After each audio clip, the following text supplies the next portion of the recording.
Good day, it's Constantine. Today we will be recording saxophones, both a tenor and a soprano. Now for this video I want to do something a bit different than the piano videos I did. I also want to show you some techniques that a lot of engineers say are wrong. And the reason is, even though you may never use these techniques, it's good to know how they sound like. Because, given the different context of the song or whatever you're recording, this actually might be the sound that you want and need. And remember, if something looks or people say it's wrong, it doesn't matter as long as it gives you the sound that you want, because at the end of the day, it's all about the results and what comes out of the speakers. Now we will demonstrate a few techniques so you can see what everything sounds like, and you can also have a good starting point.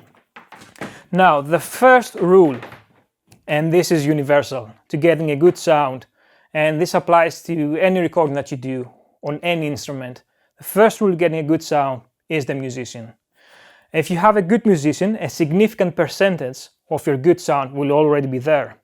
And I'm very, very honored today because we have with us Kern, an amazing musician that will be performing one of his songs. The song is Black Smoker from his album Now Is the Music. If you want to know more about Martin, just check the link on the description box and see what he does and what he's up to.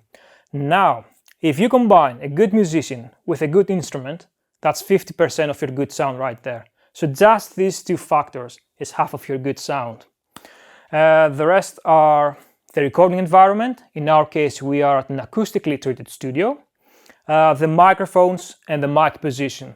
Now, even though the microphone is very important to the overall sound, it is even more important that you place it correctly. So if you have a 5,000 pound mic and you don't place it correctly or in the right position, it would just not work. Now, after a certain level, every musician will develop their own personal tone. I've been recording with Martin quite often, and sometimes his sound is a bit bright. If I want to enhance that, I'll probably go with a U87 and just make that a bit brighter and a bit bigger. If I want a darker tone, I'll probably use the C414 to just get a more even darker tone.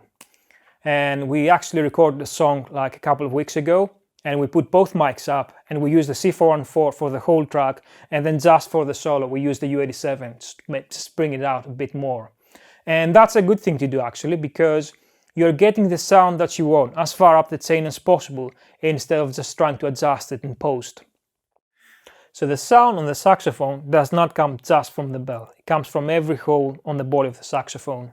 Now if you mic the bell, and we will do that so you can see how it sounds like, the sound will be a bit harsh and honky. If you mic the body, the sound will be a bit smoother, and you have to find the right balance.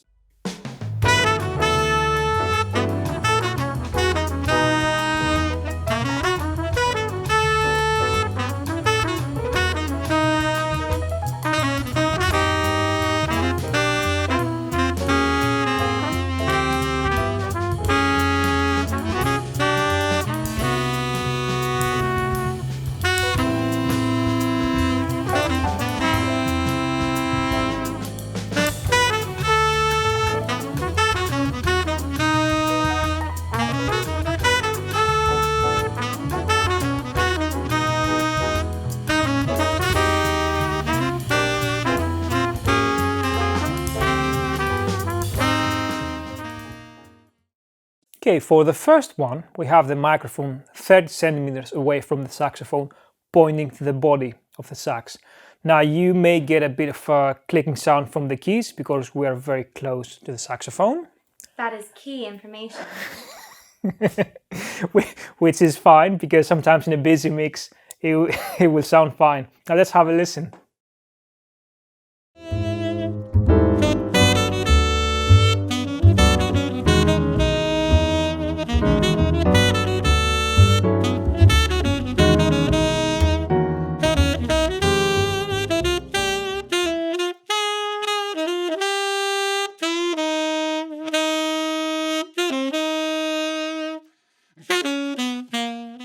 Okay, this one is exactly the one as before, but instead of 30 centimeters, we are now 60 centimeters away, again facing the body of the saxophone.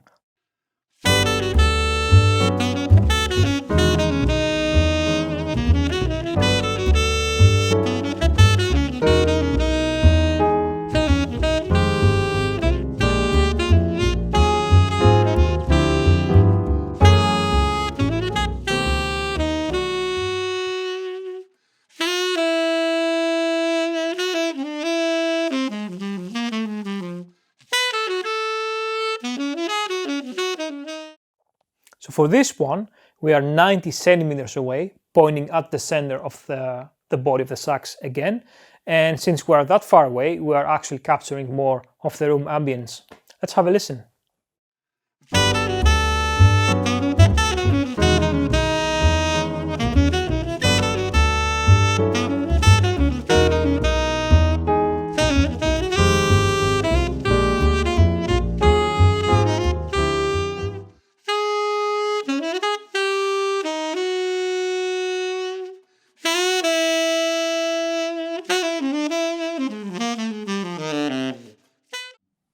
Okay, for this one, let's go crazy and try 2 meters away from the saxophone. Now, this is obviously going to capture more of the room ambience.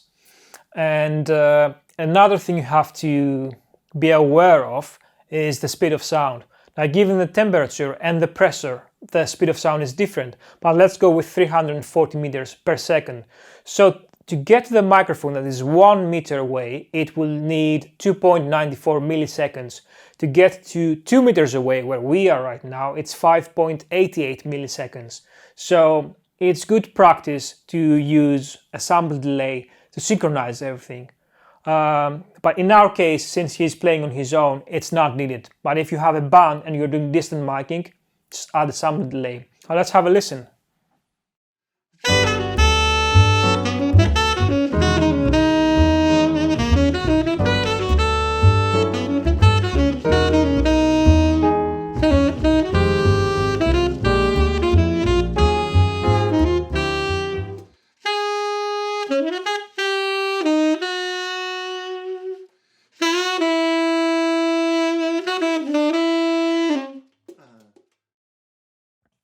Okay, for this one, we are miking the sax from the side. As you can see, all these holes here produce sound as well. So another technique would be to just mic the sax from this side. We are 30 centimeters away from the saxophone, and as you can see, we're just pointing to this area here between the body and the bell. Play around with the different sound, because the sound is going to be different from up here than it is down there. So just find the sound that you want. But as a good starting point, you can always be about there. Let's have a listen.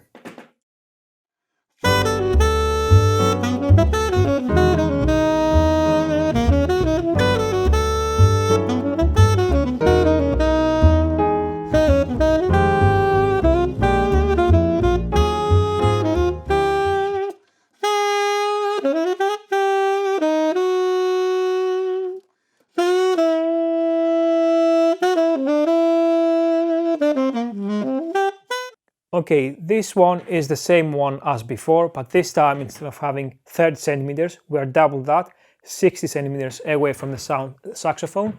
And again, I'm pointing about, in this area here. If you want to change the sound, just play around as before. Let's have a listen.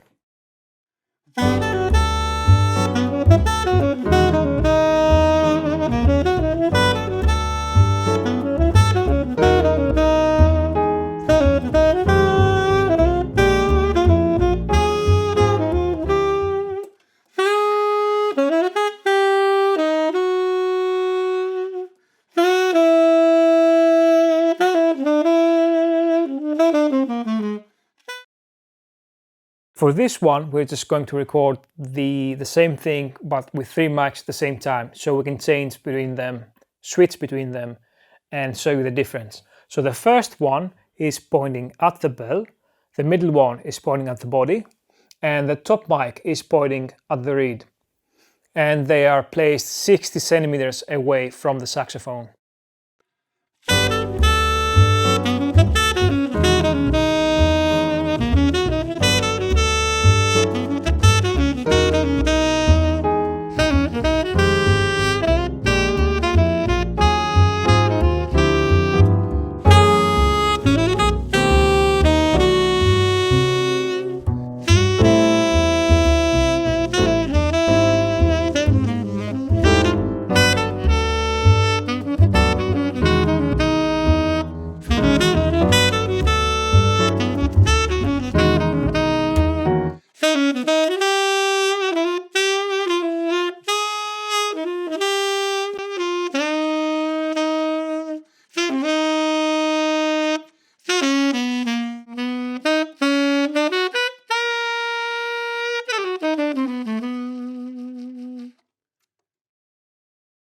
For this one, we've put up both the C4 and the U87, so you can see the difference in sound.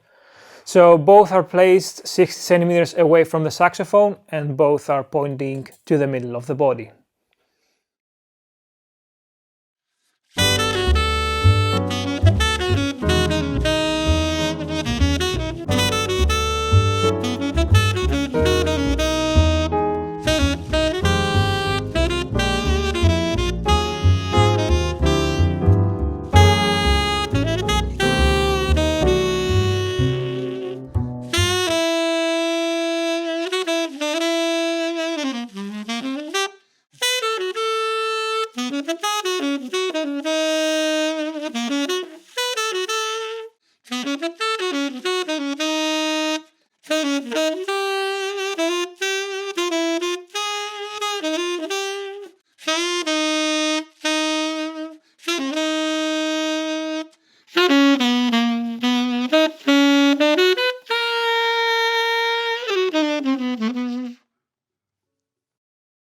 Okay, the soprano now. It's exactly the same principle. The sound comes from every hole of the instrument. So just do experiment around and see how the bell sounds, the body and the reed. We're going to record all of this so you can see how it sounds like. We're playing a new song now. It's called Blues for Bad and it's from the album Visions. Again, check the description to see all of his albums and his music. And we are doing 30 centimeters away, which is quite close. Don't really like that, but if that's the sound that you want, go for it. And we're pointing to the middle.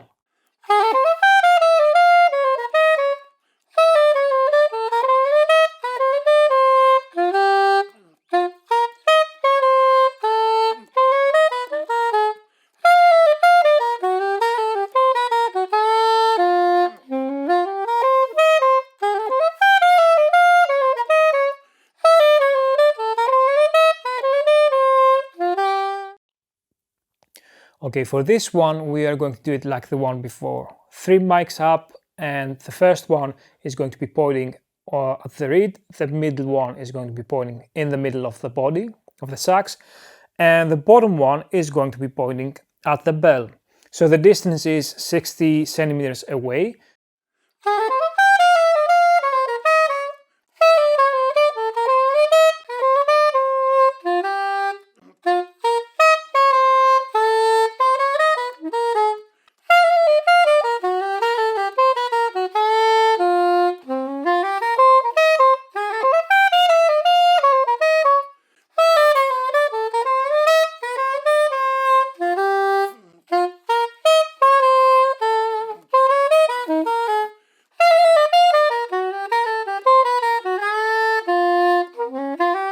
For this one, we are 90 centimeters away, and as before, we're getting more of the room. And do not be afraid to do distant miking, sometimes it sounds better. So again, 90 centimeters, pointing to the center of the instrument. Let's have a listen.